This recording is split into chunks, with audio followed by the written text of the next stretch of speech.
देखो एक बात बताऊं, सबको मालूम है, चाहे ज्ञानी हो या भगत हो, ये दोनों बेटा भगवान के ही हैं।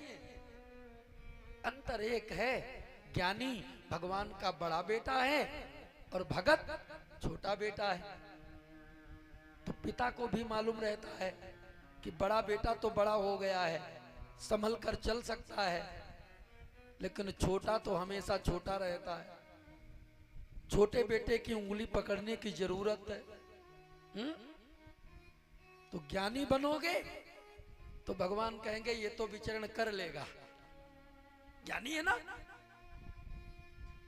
और अगर प्रेमी बन गए, प्रेमी मीन्स भगत, अगर भगत बने रहे, उनके आश्रित बने रहे, तो जीवन में कभी भी मेरे गोविंद आपकी उंगली छोड़ने वाले नहीं। और अगर चाहते हैं कि वो उंगली न छोड़े तो प्रेमी बनना पड़ेगा। कुछ लोगों में बहस हुई, एक ने कहा ज्ञानी श्रेष्ठ है, दूसरे ने कहा नहीं नहीं भगत श्रेष्ठ है। अब इसका फैसला नहीं हो पा रहा है कौन श्रेष्ठ है। तब दोनों लोग मेरे प्रभु के पास गए, मेरे ठाकुर जी के पास गए और भगवान के पास जाकर के बोले, प्रभु आप ही फैसला कर दो।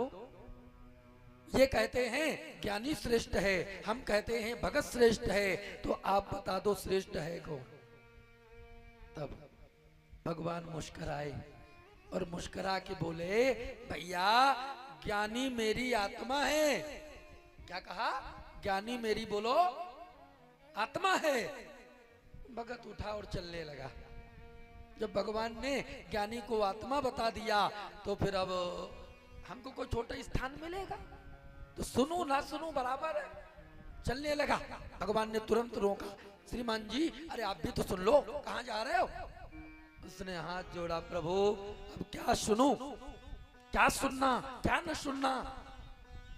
जब ज्ञानी को आपने आत्मा बता दिया तो अपने को कोई छोटा स्थान मिलेगा, हमें तो मालूम हो गया। भगवान ने कहा ये कैसे कह दिया है? इधर आओ। भगवान ने बड़ा अद्भुत उत्तर दिया, कहा देखो ये तो सत्य है, ज्ञानी मेरी, क्या कहा था यजमान जी? ज्ञानी मेरी, हाँ बुलवाएंगे बात बात। भगवान कहते हैं ये तो सत्य है, ज्ञानी मेरी आत्मा है, लेकिन भगत तो मेरा परमात्मा है। भगत तो मेरा बोलो परमात्मा है। आय हाय, भगत के वश में है भगवान। भगत नहीं तो कुछ भी नहीं है, भगत है उनकी जान। भगत के वश में है भगवान।